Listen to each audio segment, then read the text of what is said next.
He had billions in the bank, but no one waiting at the dinner table. She had 3 babies, an empty wallet, and a heart full of quiet strength. One unexpected moment in a city park changed everything. What started as an act of kindness slowly became a story of healing, hope, and a love that felt like home. If you believe in love that grows quietly and beautifully, hit like. And be sure to subscribe so you never miss a story that reminds you what really matters. The morning sun had just begun to stretch over the rooftops of Briarwood, a quiet corner of the city where people still waved to their neighbors and the sidewalks cracked under years of gentle footsteps.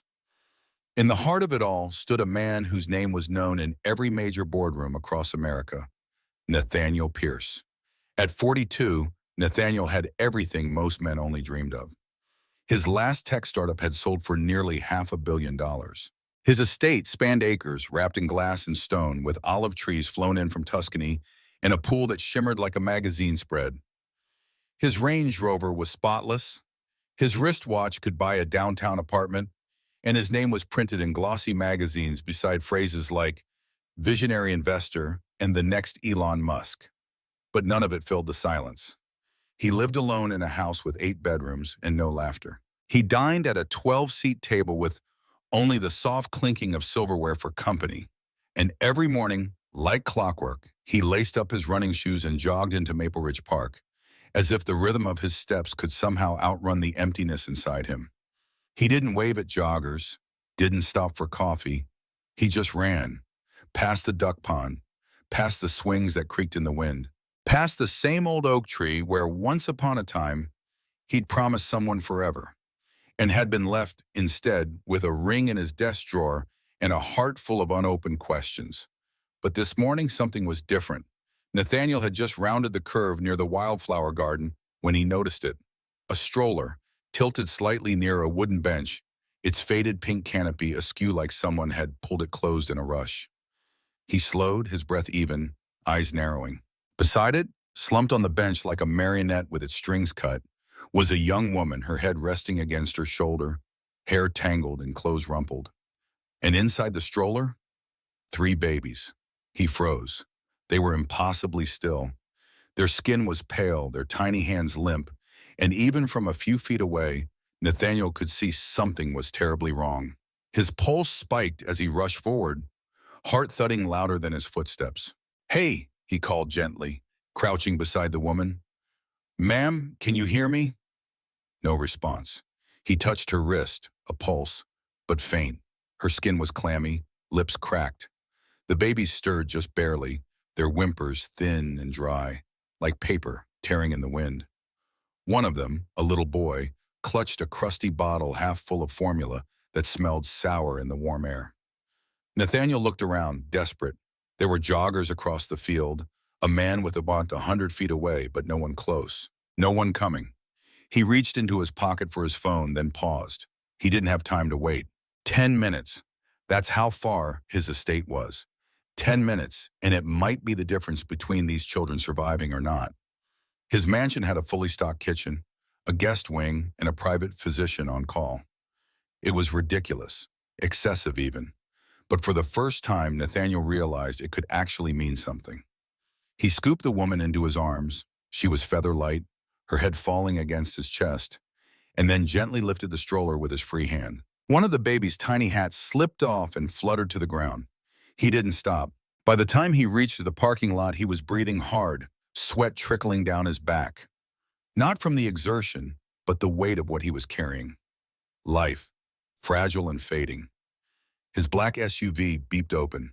He laid the woman across the passenger seat, then folded the stroller and secured the babies in the back. They barely stirred, too weak even to cry. As he drove, he called his house manager. "Elena, emergency," he said, voice tight. "I'm bringing in a woman and 3 infants. They're unconscious, malnourished, dehydrated, I think.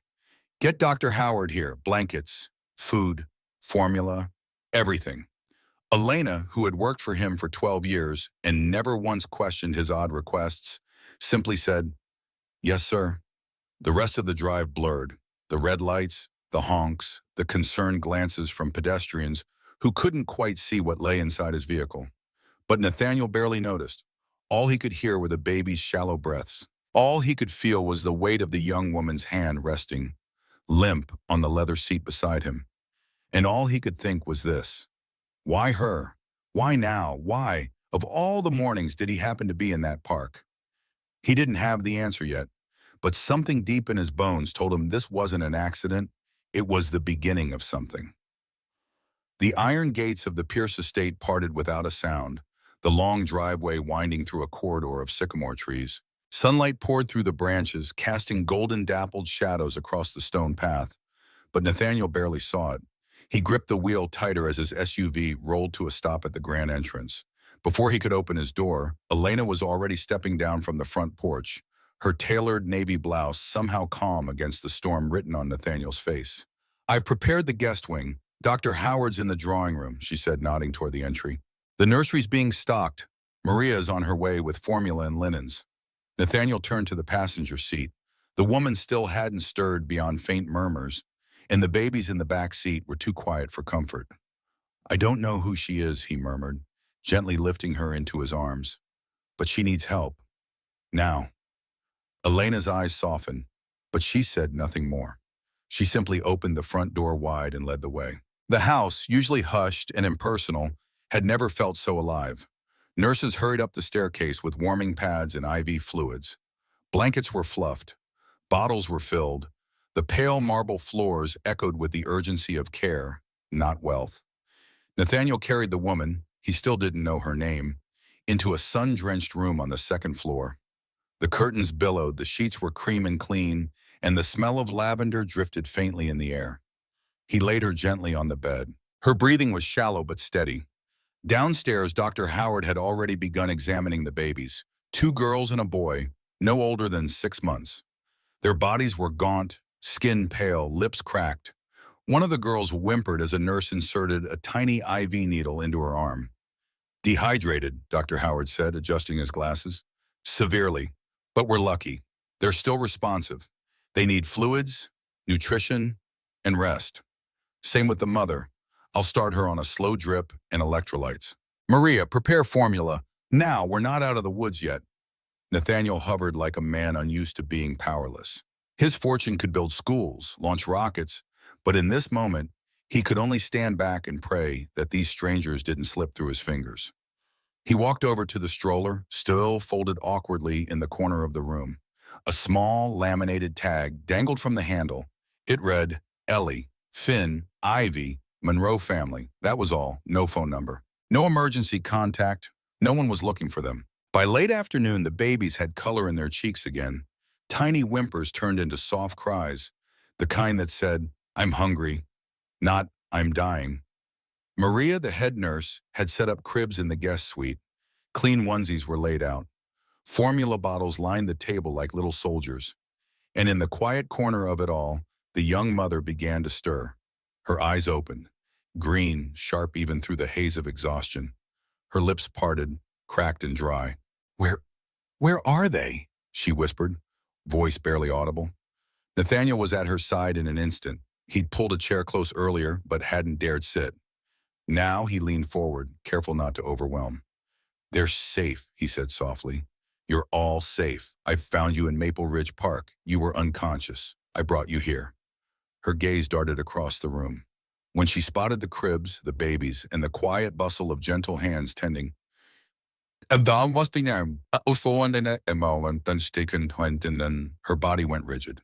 "My babies," she croaked, trying to sit up. "Easy," he said, gently steadying her. "You're dehydrated. The doctor's taking care of you. We're not going to let anything happen to them. I promise."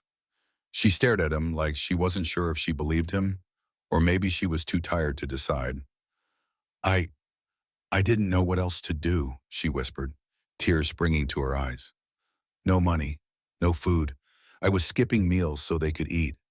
I tried. Her voice broke. The words came fast now, half apologies, half confessions.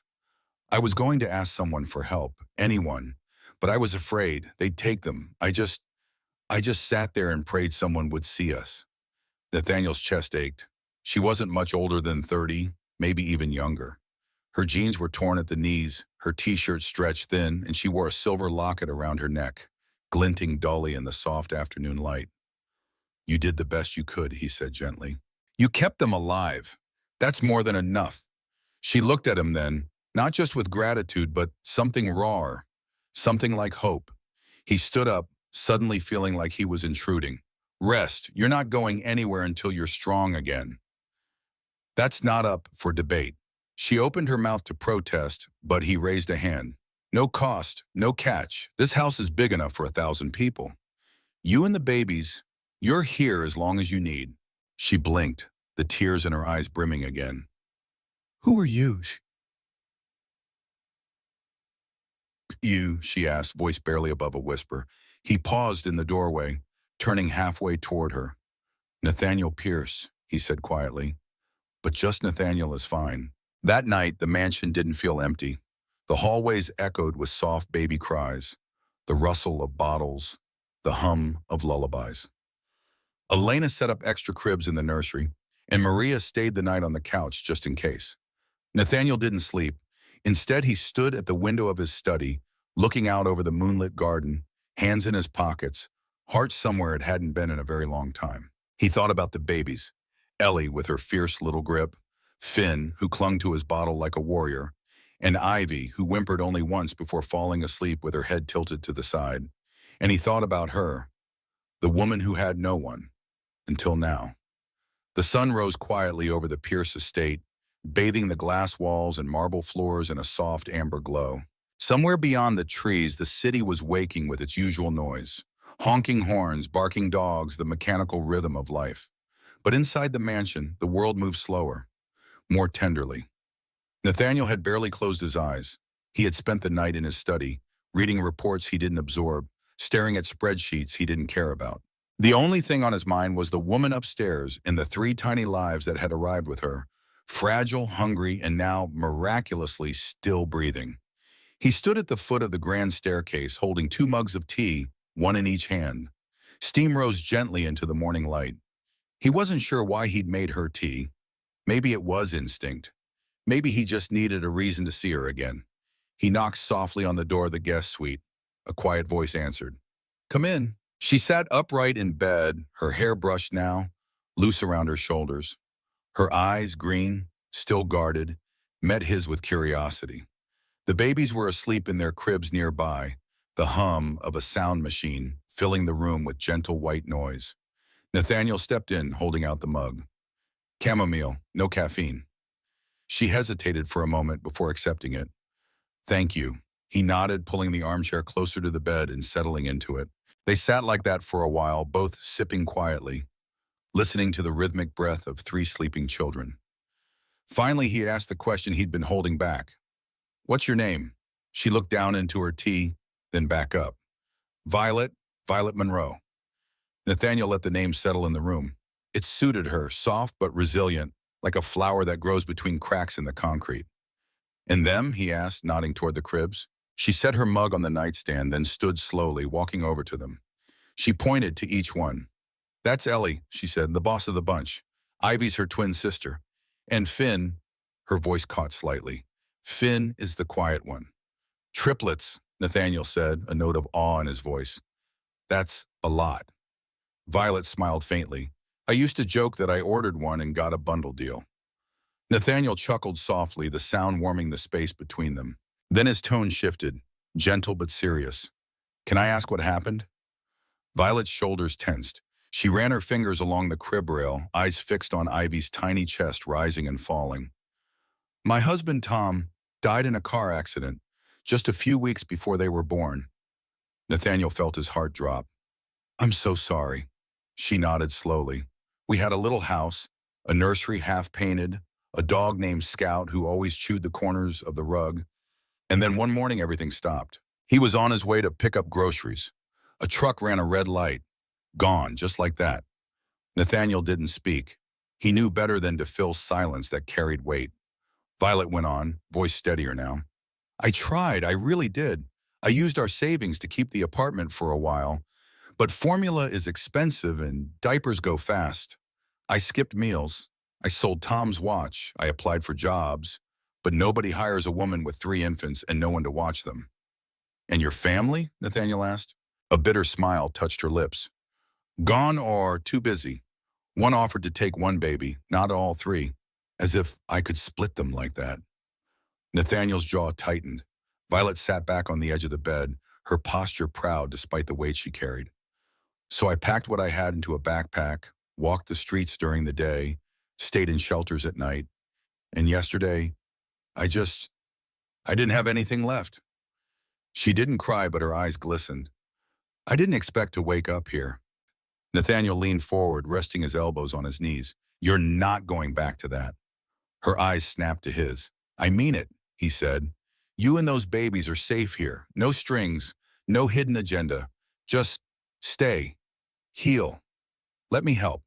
She studied him for a long moment, as if waiting for some catch. Some sign that he was like all the others, generous with words, but gone when it mattered. But there was no trick in his voice, just sincerity. And something else she hadn't seen in a long time, belief. All right, she said quietly, we'll stay. That afternoon, the nursery was filled with laughter for the first time. Maria brought in a box of old baby clothes from her niece. Elena found a music box that played soft piano lullabies. Nathaniel even tried his hand at mixing formula.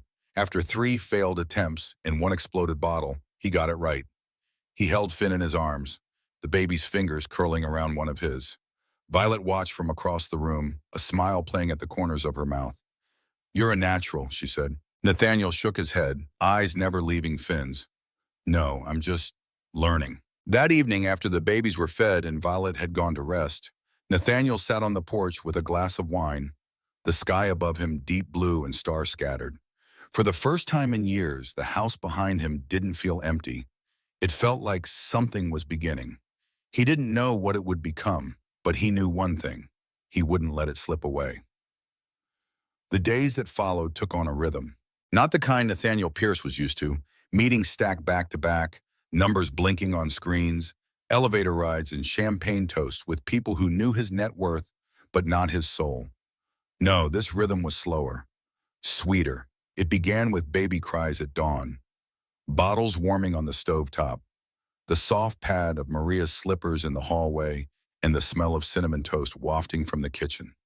It was Violet's quiet voice humming lullabies. It was the way Ivy clung to Nathaniel's finger during feedings, or how Finn giggled when he made silly faces, his tiny arms reaching upward like he already trusted him.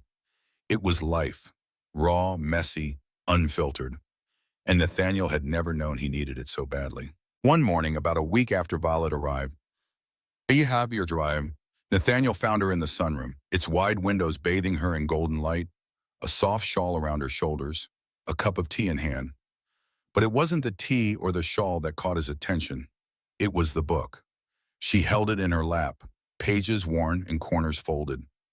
A notebook rested beside her, half filled with sketches and lines of neat handwriting. "What's that?" he asked, leaning in the doorway. She looked up, startled, then smiled. "Lesson plans," she said, "from a long time ago." Nathaniel stepped closer, drawn by the softness in her voice. "You were a teacher?" "Almost," she said, brushing a strand of hair behind her ear. "I was finishing my certification when the babies came. And, well, life didn't go as planned." Her voice faltered. "I used to write stories for kids, lesson ideas, reading guides. I kept thinking, maybe one day I'd get back to it." Nathaniel looked down at the pages. Her handwriting was precise, but the ideas were colorful, imaginative. She'd even sketched out a puppet theater made from cardboard, a story about a duck that wanted to fly to the moon, and a scavenger hunt themed around kindness. "These are beautiful," he said, genuinely impressed. Violet's cheeks flushed. "They're just scraps." He shook his head. "They're not. They're part of who you are." She looked up at him, eyes wide with something like hope, maybe even longing. "Why are you being so kind to us?" she asked softly. "You don't even know me." Nathaniel's reply came slowly, as if he were still working it out himself.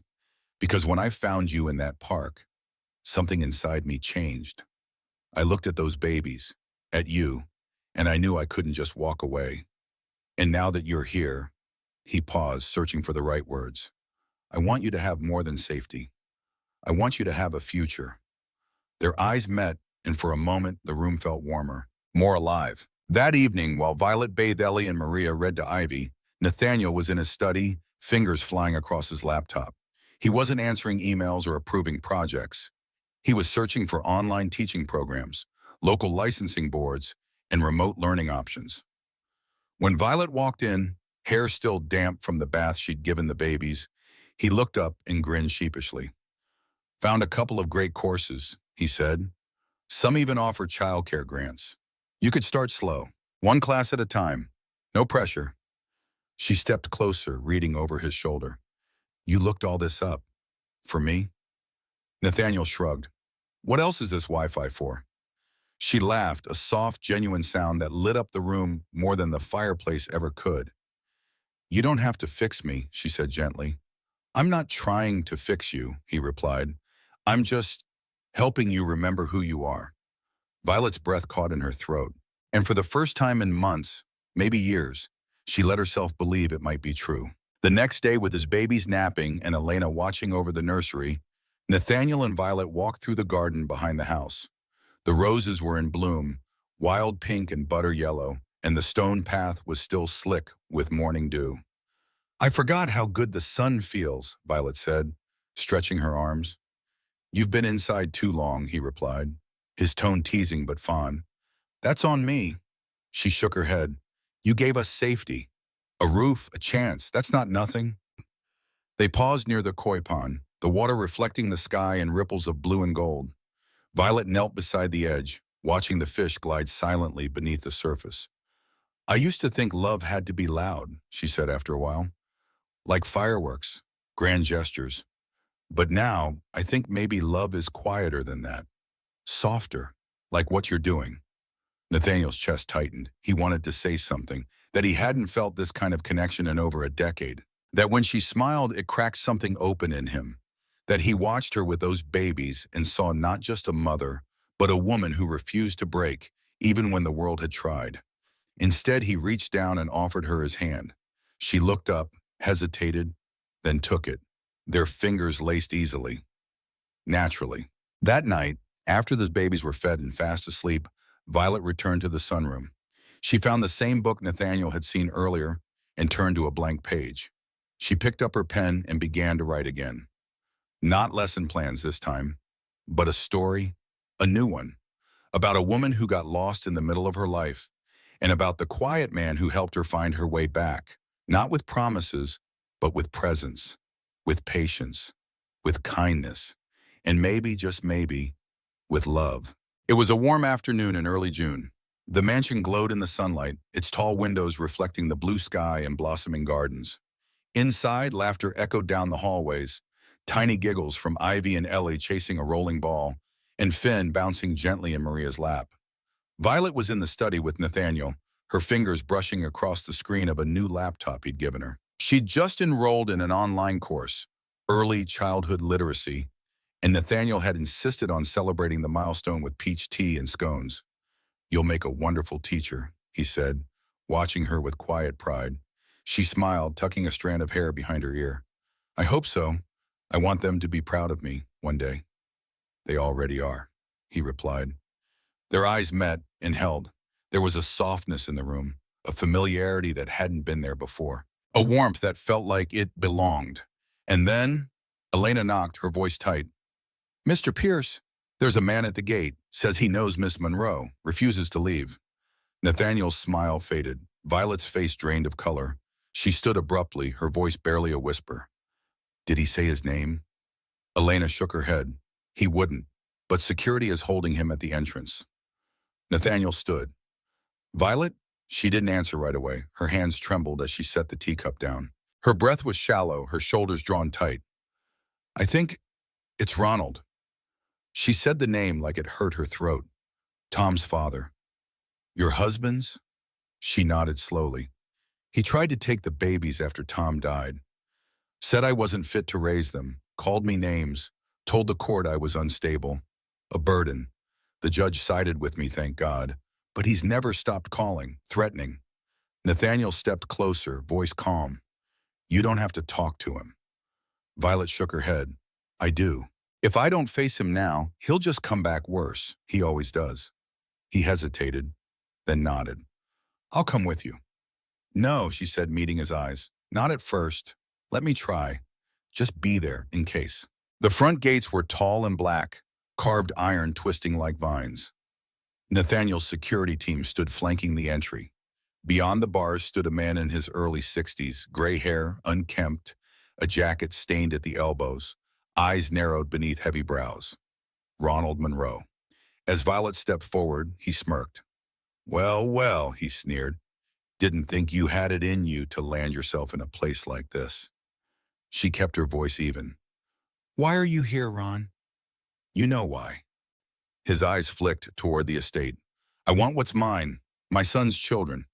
You're living in some rich man's castle, and I know you don't belong here. Bet he doesn't even know the half of what you've done. Violet's hands clenched at her sides. I've done nothing but keep them alive. You call fainting in a park good parenting? You don't know what it took to survive, she snapped. You weren't there.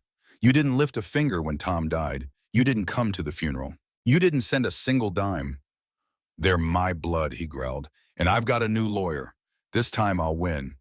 From the CIM, Nathaniel stepped forward, calm, controlled, but there was steel in his voice. You're not welcome here, Mr. Monroe. This is private property. Leave or I'll have you escorted. Ron laughed darkly. So this is the sugar daddy, huh? Playing house with someone else's mess. Nathaniel didn't flinch. You have no idea what she survived. But I do. And I'm not letting you undo any of it. Ron took a step back, his smirk curling. See you in court. Then he turned and walked off. But the damage lingered. That night, Violet sat on the couch in the nursery, cradling Ivy in her arms. The triplets were quiet, restless, sensing the tension. The room was dim, the only light coming from a soft lamp with painted stars on its base. Nathaniel entered quietly, watching her from the doorway. He won't win, he said. She looked up, her eyes heavy. He might. He's done it before. To others, he has money now, and if he drags us into court... You have me, Nathaniel said simply. My lawyers, my resources. Everything I can do, I'll do it. She looked at him, unsure. Why, you don't owe us anything. He knelt in front of her, taking Ivy's tiny hand in his. I owe you everything, he said. Because before you came into my life, all of this meant nothing. The house, the money, the silence. But now, he looked at her, raw, open. You gave this place life again. Violet's eyes filled. She leaned forward slightly, forehead resting against his. I'm scared, she whispered. I know, he said. But we're not fighting alone. The next morning, Nathaniel's legal team filed an emergency injunction. Ron's attempts to gain custody were blocked. For now. But more than papers or money, what mattered most was what Nathaniel did next. He built a nursery that would put high-end daycares to shame. Yes, but he also stayed up with Violet on the nights Ivy wouldn't sleep. He learned how to swaddle. He read bedtime stories. He made Violet laugh when she was too tired to cry. And slowly, the fear began to loosen its grip. One night, weeks later, after the babies were asleep and the legal battle simmered on the back burner, Nathaniel and Violet sat together on the back patio. A lantern glowed beside them. Crickets sang in the stillness. She reached for his hand, and for the first time, she said it. Thank you for fighting with me, for staying. He squeezed her fingers gently. I'm not going anywhere. It was nearly midnight. The mansion had long gone quiet. The day's busyness melted into soft breathing from the nursery and the whisper of wind outside the open patio doors.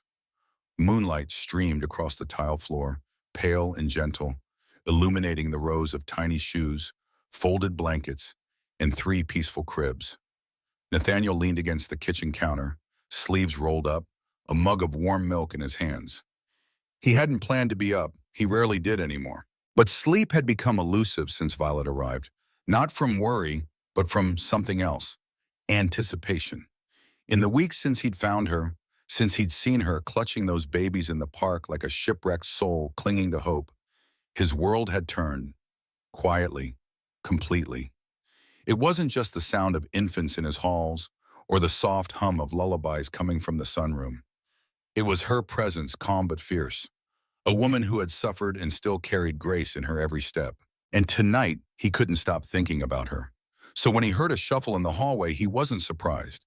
Violet appeared in the kitchen doorway, barefoot, wearing one of Elena's old cotton cardigans. Her hair was tied loosely at her nape, her cheeks still flushed from sleep. Ivy was fussing, she murmured. But she's down again now. Nathaniel smiled. Let me guess, rocked her, sang to her, held her for 5 minutes, and she melted like butter. Violet chuckled softly, walking toward him. You're catching on. I'm taking notes, he said, lifting his mug and a mock toast, and she stepped beside him, opened a cabinet, and pulled out a cup. Warm milk? Already poured you one, he said, reaching behind him. She blinked at the second mug, her voice softer. You always think ahead. He handed it to her, their fingers brushing. That touch, it wasn't new, but tonight it lingered. Their hands stayed connected a moment too long. The air between them changed. The silence deepened, not with discomfort, but with invitation. Violet looked up, and he saw it. Not fear, not obligation, not even uncertainty. He saw the same ache he felt, that longing for connection, for peace, for someone who didn't need fixing but wanted to be chosen anyway. She took a sip, then asked quietly, Do you ever feel like your life began after something ended? Nathaniel nodded slowly. Every day since I met you. Violet's eyes shimmered. She set her mug down carefully like she was afraid to break the moment.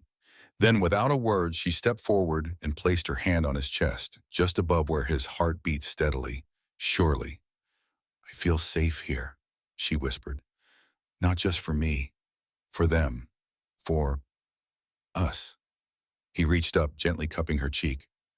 I didn't expect you, he said. But now I can't imagine this place without you. The distance between them disappeared. Their lips met in a kiss so quiet, so reverent, it was like a prayer whispered beneath a cathedral of stars. No desperation, no rush. Just two people, finally letting go of everything that hurt and holding on to something new. Later, they sat side by side on the back patio. The garden shimmered under the moonlight. A soft breeze lifted Violet's hair as she leaned her head on Nathaniel's shoulder. He reached down, laced his fingers through hers. I'm scared, she admitted, her voice almost lost in the dark. Of losing this, of it being too good to be true. I know, he said. So am I. She looked up. But I'm more afraid of never trying, he added. Violet was quiet for a long time. Then she turned her body to face him, knees tucked beneath her. What is this, Nathaniel? He didn't dodge the question. This is me, falling for you, for them, for this life. She searched his face. Do you mean that? With everything I have.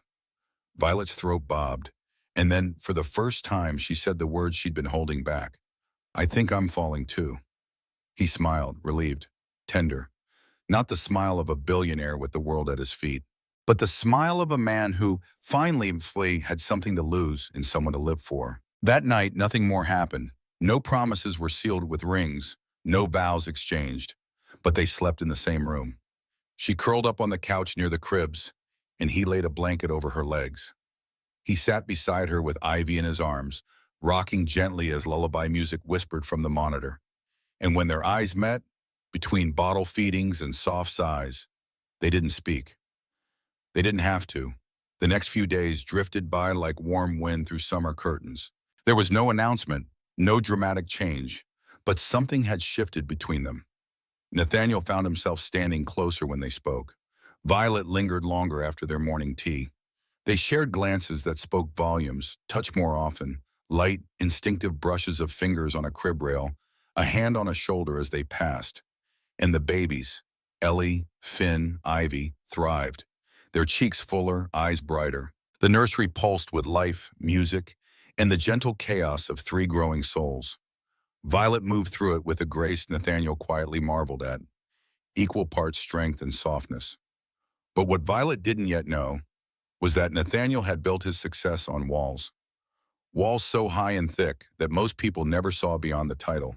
Nathaniel Pierce, CEO, billionaire, enigma. It was time to tear them down. One evening, after a particularly rowdy bedtime, Ellie had decided diaper changes were tyranny. Nathaniel invited Violet for a walk in the West Garden. The sky was deepening into lavender. Fireflies hovered over the hedges, and the stone path glistened from a soft evening dew. They walked in silence for a while, hands brushing, then finally clasping. "I want to show you something," he said. He led her through a side gate down a gravel path that twisted behind the estate. At the end was a small structure, an old greenhouse, overgrown and unused. The windows were clouded with age, vines crawling across the frame. Nathaniel unlocked the door and stepped inside. The air was thick with the scent of earth and memory. Old wooden shelves lined the walls. A dusty table sat in the center. On it, a photo frame, worn, slightly cracked. Violet picked it up. Two young boys stood in front of a modest house. One was clearly Nathaniel, just a child, wild hair and proud eyes. The other, slightly younger, held a toy airplane. "My brother," Nathaniel said quietly. "Elliot." She looked at him, surprised. "I don't talk about him. Most people don't even know he existed. He died when he was 12, hit by a drunk driver. I was 14. Violet's breath caught. Nathaniel stepped closer to the window, staring out at the creeping ivy. "After he died, my parents crumbled. My father buried himself in work, my mother in her grief. I went to boarding school, then business school, built my first company by 22, another by 25. I kept building. More, always more." He turned back to her. "But the more I built, the emptier it got." Violet stepped to his side, her hand finding his. "I've never said this to anyone," he admitted, "but when I saw you in that park, I saw someone who hadn't given up, even when everything was gone. And for the first time since Elliot died, I felt like maybe there was more to life than surviving." She rested her head against his shoulder. "I'm still learning that too," she whispered, "that I'm allowed to want more than just getting through the day." They stood there, surrounded by dust and old vines, in a place built for growth long ago, and something new bloomed in the stillness between them. That night, back at the estate, they sat on the floor of the nursery, Ellie on Violet's lap, Finn clinging to Nathaniel's leg, Ivy asleep in the crib. Nathaniel watched Violet gently comb Ellie's curls with her fingers, humming softly.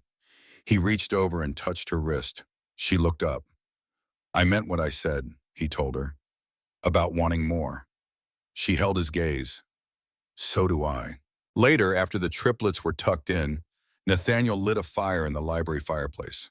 Violet curled up beside him on the couch, wearing one of his old sweatshirts over her tank top. They talked, not about money or babies or Ron. They talked about dreams. Violet confessed her secret wish to write a children's book.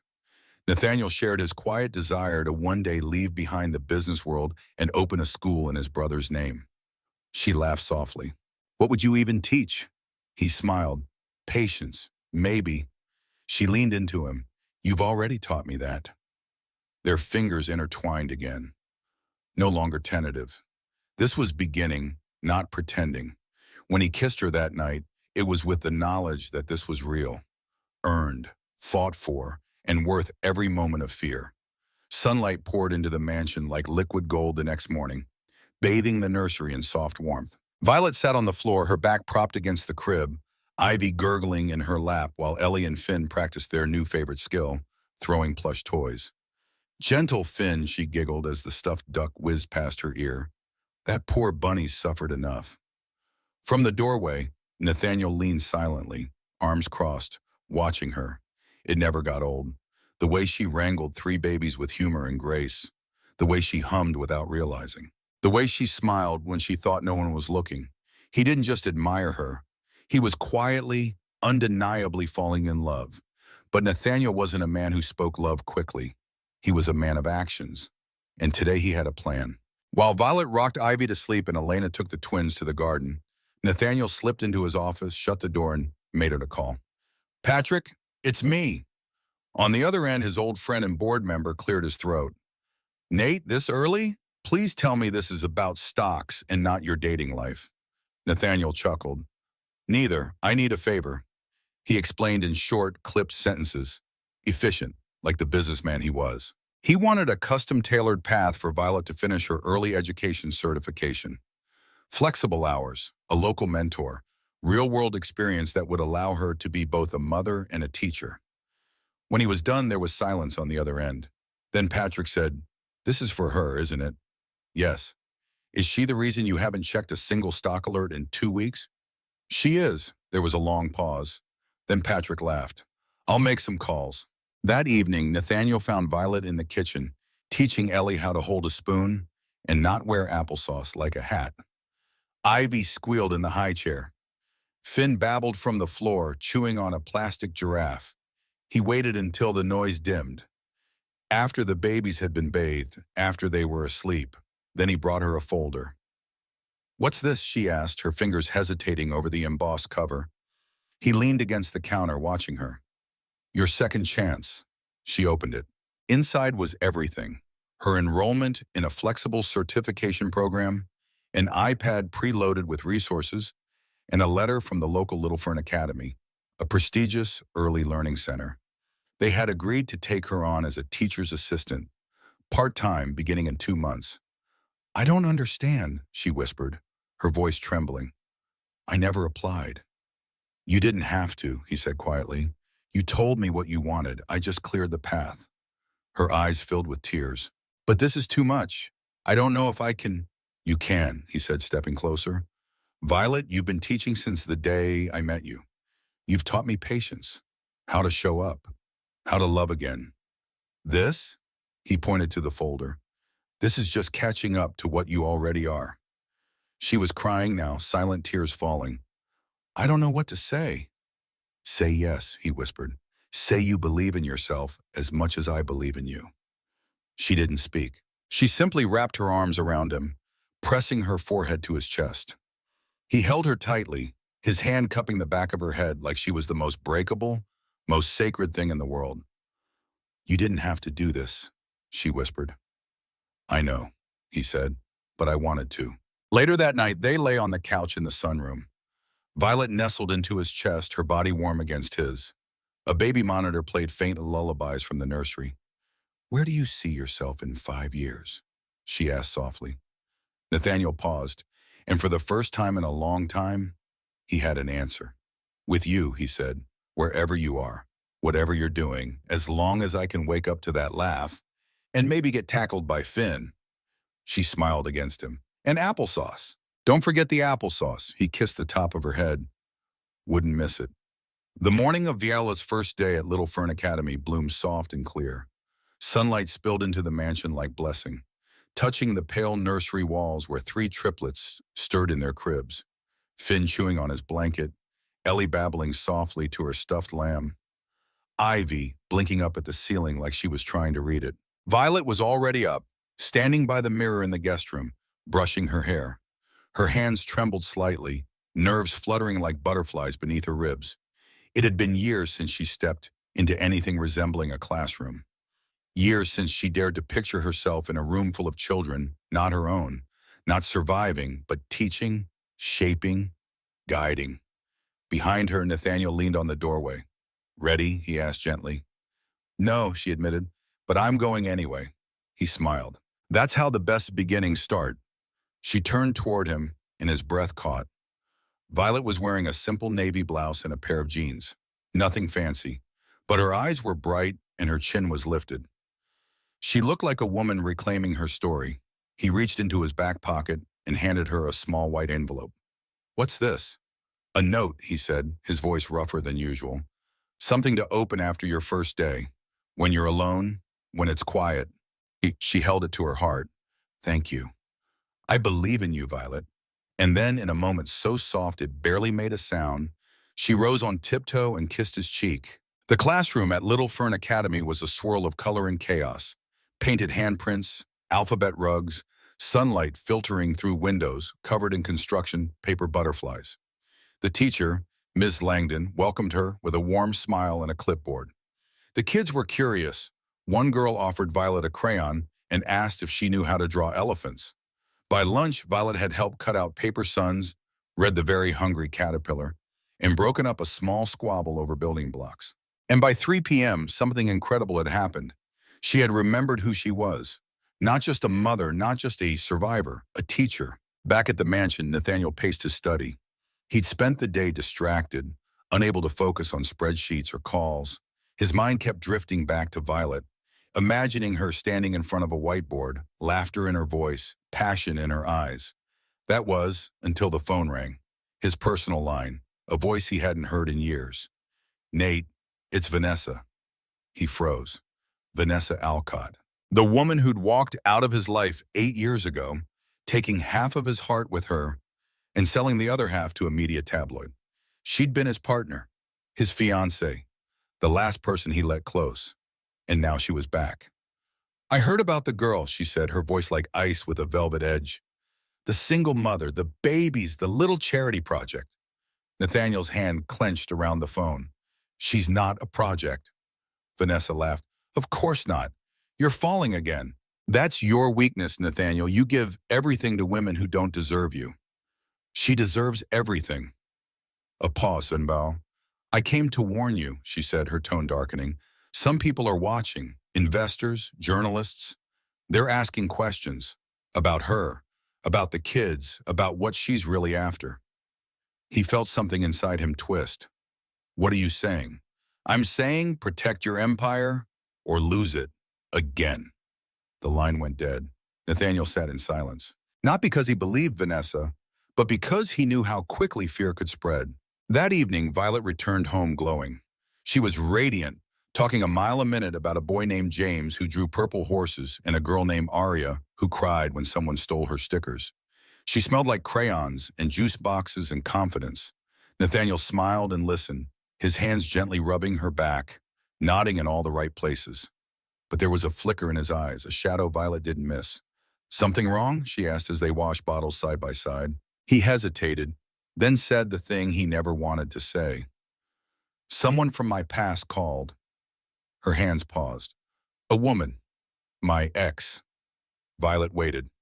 "She's worried about my involvement with you, that people might talk." For a moment, the only sound was the faucet running. Then Violet turned off the water. "Do you believe her?" she asked quietly. He stepped closer, heart pounding. "No, but I'm scared, Violet. Not of you, of losing what we have. The babies. This peace. I've never felt this steady, which means it could vanish." She looked up at him, and her expression was not wounded. It was calm. "I understand," she said, "and I don't blame you." Nathaniel exhaled in relief. "But," she added gently, "if we're going to build something real, Nathaniel, it can't be part trust and part fear." He nodded. "You're right." She touched his chest. "So don't hide from me. Ever." He leaned down, forehead to hers. "I won't." And then he remembered the envelope in her bag. "Did you open the note?" She smiled and pulled it out. Inside was a card. On the front it read in simple script, "For the teacher who forgot she could fly." Inside, a handwritten message. "You're not starting over. You're continuing, and I'm walking beside you." Her eyes filled, and she kissed him. Not shy, not unsure, certain. The invitation sat on the marble countertop like a challenge. Black and walnut foil, crisp edges, his name embossed in clean, expensive script. "The Archway Fund Annual Gala. Benefiting future builders. Attendance mandatory." Nathaniel stared at it for a long time. He had skipped every gala for the last 3 years, flashed polite excuses, sent checks in place of presents, and avoided the crowd of billionaires and boardroom sharks who spoke in mergers and smiled like knives. But this year, he couldn't ignore it. Not because of obligation, because he knew what they'd be whispering about. About Violet, the single mother now living in his mansion. The 3 babies that weren't his. The story already beginning to spin in sleek cocktail lounges and smoky back rooms. She's after his fortune. She's the next charity project. She's not his equal. Nathaniel wasn't afraid of gossip, but he'd be damned if Violet ever had to hear it alone. So he made a decision. He would take her. Not as a guest, as a statement. That evening, as the twins squealed over bubble baths and Ivy gnawed on a plastic duck, Nathaniel walked into the nursery where Violet was singing softly to Ellie. She looked up when he cleared his throat. "I need you to come somewhere with me," he said. She raised an eyebrow. "Please tell me it's a bookstore." He smirked. "Not quite. It's a gala. Black tie, charity." "It'll be a circus." She laughed gently. "And you want me to be your +1? "I want you to be my truth." Her smile faded into something more tender. Nathaniel, they'll talk. I know. They'll judge. They always do, she paused. Are you ready for that? He didn't hesitate. I wasn't, but then I saw what loving you cost you, and I realized I'd never let anyone question it again. Tears brimmed in her eyes. She stepped forward and pressed her lips to his. Quiet, fierce, full of unspoken promise. Then I'll stand beside you, she whispered, even in heels. The night of the gala arrived with a flurry of nerves and baby giggles. Elena helped Violet get dressed, carefully zipping up a deep green gown that flowed like forest silk. Her hair was swept into soft waves. A small chain held her locket, Tom's memory, nestled just above her heart. I feel like I'm pretending, she whispered. Elena smiled. You look like a woman who's finally stepping into who she's always been. Downstairs, Nathaniel waited in a sharp black tux, collar crisp, cufflinks understated. But his hands weren't steady until he saw her. And then the world tilted. You're beautiful, he said. She rolled her eyes, nervous. You're biased. I'm breathless, he corrected. The gala was held in a glass tower, the city twinkling below like stars scattered in grids. They entered together, arms linked, heads turned, conversations paused. Nathaniel didn't flinch. He kept Violet close, introduced her not as a guest or a friend, but my partner. That word echoed across champagne flutes and brittle smiles. Some raised eyebrows. Others offered hollow pleasantries. Violet felt their glances, but Nathaniel never left her side. When the keynote speaker called Nathaniel up to present the night's donation, a $3 million contribution from the Pierce Foundation, he walked up with steady steps. Then, just before the speech began, he looked back and beckoned Violet to the stage. A hush fell across the room. She froze for a moment. He held out his hand. She took it, and they stood side by side, her in green silk, him in black tie, facing a crowd that had already written their story. I was asked to speak about building the future, Nathaniel began. Most of you know me from the boardrooms, the deals, the valuations. A chuckle rippled. But what you do not know is that the future isn't something you invest in with dollars. It's something you choose with courage. He glanced at Violet. I've spent years building companies, but nothing has grounded me more than holding a baby bottle at 3 a.m. and realizing I wasn't fixing someone's life. I was joining it. Gasps. Then silence. He continued. Violet Monroe is not a story of rescue. She is a story of resilience, of strength, of what happens when someone refuses to break. He paused. And standing beside her, I've never felt more human or more home. The room stayed quiet for a beat too long. Then came the applause. It started slow, then surged.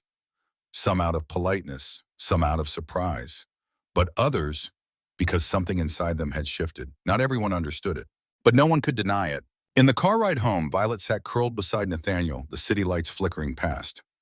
I didn't know you'd do that, she whispered. He laced his fingers with hers. I didn't either, until I realized I wanted the world to know what I already did. She rested her head on his shoulder. We're going to be okay, aren't we? He looked at her and saw everything he'd ever searched for in her eyes. More than okay, he said, and we're just getting started. It was Finn who said it first. Well, mumbled it, technically. With a mouthful of mashed banana and 2 teeth peeking from his bottom gum line, he slapped his sticky hands on the tray and said it loud and proud. Da-da. Violet froze mid-stir of the oatmeal. Nathaniel, still in his white shirt from the morning meeting, now dotted with baby puree, blinked like he'd been struck by lightning. Did he just? Finn squealed again. Da-da! Ivy giggled in solidarity. Ellie offered a cheerleader's squeal, flapping her arms as if she understood the magnitude of the moment. Violet's hand flew to her heart. He just called you. Nathaniel's voice cracked. Yeah. Neither of them spoke for a long time, and then Nathaniel stepped forward, scooped Finn from the high chair, and hugged him so tightly the little boy squeaked in surprise. Tears welled in Violet's eyes. The kind you didn't fight, because something sacred had just happened, something earned. 2 days later, they packed the Range Rover for a weekend away. Just the 5 of them. No gala invites, no lawsuits, no press, Just a lake house Nathaniel had never used, tucked beneath pine trees 2 hours north of the city, where the air smelled like moss and time slowed. Violet hadn't been on vacation since before the babies were born. She watched from the porch as Nathaniel chased the triplets through the grassy yard, Finn toddling furiously, Ellie shrieking with joy, Ivy waving at clouds like royalty. And for a moment, she allowed herself to believe it wasn't temporary. That this life, their life, wasn't fragile or borrowed. It was theirs. That evening, the fire crackled in the stone hearth. Ivy slept against Violet's chest. Nathaniel sat beside them, arms around both. Outside, wind rustled through pine trees. The lake shimmered under starlight. I don't think I ever believed in forever, Violet said softly, eyes on the flames. I used to think, if something good happens, it means something bad's coming. Like happiness had a price. Nathaniel's voice was steady. You don't owe the world your joy. She looked at him. You just get to live it. He turned toward her, and then, without ceremony, without preamble, he reached into his pocket and pulled out a small velvet box. Violet's breath caught, but he didn't open it yet.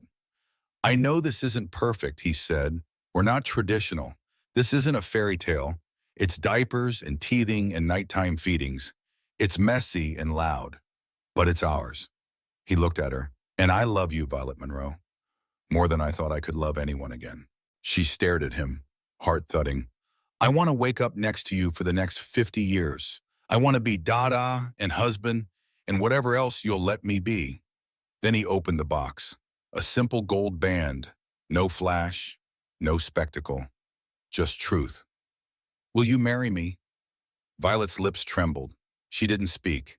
She nodded, petted over and over, and threw her arms around him so tight, Ivy let out a sleepy grunt between them. Yes, she whispered into his neck. Yes, 100 times, yes. They didn't call anyone, didn't post a photo, didn't make a single announcement. They just held each other on that old leather couch, the fire dying low, the triplets safe in the next room, and the future unfolding slowly, softly, beautifully. There was no grand aisle, no $1,000 flower arch, no drones, no orchestras, no press. Just a garden, lush, sun-drenched, humming with life, roses in bloom, wind soft through the trees, the sound of children laughing, and 5 folding chairs. Violet stood beneath the arbor Nathaniel built himself. White wood, a little crooked at the top, but solid, like him, like them. Her dress was simple, borrowed from Elena's daughter, soft ivory, a little too long. Her feet were bare in the grass, toes curling as butterflies flickered past. The locket Tom gave her still hung at her neck, resting now next to something new. A gold ring Nathaniel slipped on her finger that morning when no one else was awake. Across from her, Nathaniel waited in a white linen shirt, sleeves rolled, hair still damp from bathing the twins. His eyes never left her. Ellie sat in Violet's arms, clinging to her necklace. Finn dozed in a stroller nearby. Ivy babbled quietly in Elena's lap. Elena herself stood between them, misty-eyed, holding a crumpled note card. I was going to read something formal, she said, voice thick. But I think you two wrote your vows long before today. She looked at Nathaniel. I watched you fall in love in silence, not with fireworks, but with consistency. With every bottle you warmed, every night you stayed up holding a child who wasn't yours until they were. She turned to Violet, and I watched you become the woman you were always meant to be, not because someone rescued you, but because you let someone stand beside you. She wiped her cheek. So now I'll just ask the question. Violet Monroe, do you take Nathaniel Pierce to be your partner? Not just in love, but in all the beautiful, terrifying, ridiculous moments still to come? Violet's voice trembled. I do. And Nathaniel? I already did, he said softly. But yes, every day forward, I do. They kissed, and the world didn't explode. The sky didn't light up, but something inside them settled, a storm finally still. Later that evening, the garden transformed into a picnic. Finger sandwiches, lemonade. Ellie stole half the cookies. Finn threw his shoe in the pond. Ivy somehow got jam on her ear, and Nathaniel sat with Violet beneath a tree, their backs against the bark, her head on his shoulder. "I thought I'd cry," she whispered. "But I didn't." He turned to her. "Because nothing about this feels like goodbye. It's all beginning." She looked up, green eyes bright. "It really is." That night, after the triplets were asleep and the house had gone quiet, they curled up in bed, bare feet tangled under the blanket, the scent of lavender drifting from the hallway diffuser. "I never imagined this," Violet said, tracing his hand with her fingertip. "A life where I felt safe, loved, chosen." Nathaniel pressed his lips to her forehead. "I didn't imagine it either, but now I can't imagine anything else." 1 year later, the ribbon on the school sign read, "Haven Hearts, a place to begin again." Violet cut it with golden scissors, surrounded by applause. Teachers, parents, neighbors. Some had heard their story, most hadn't, but it didn't matter. Inside, a classroom waited. Her classroom. The triplets sat in the front row, Ellie waving a crayon, Finn chewing a pencil, Ivy clapping at nothing in particular. Nathaniel stood in the back smiling. Not the billionaire smile, not the boardroom smile, the husband smile. Epilogue: the world never published their wedding photos. No headlines praised Violet's resilience or Nathaniel's quiet grace.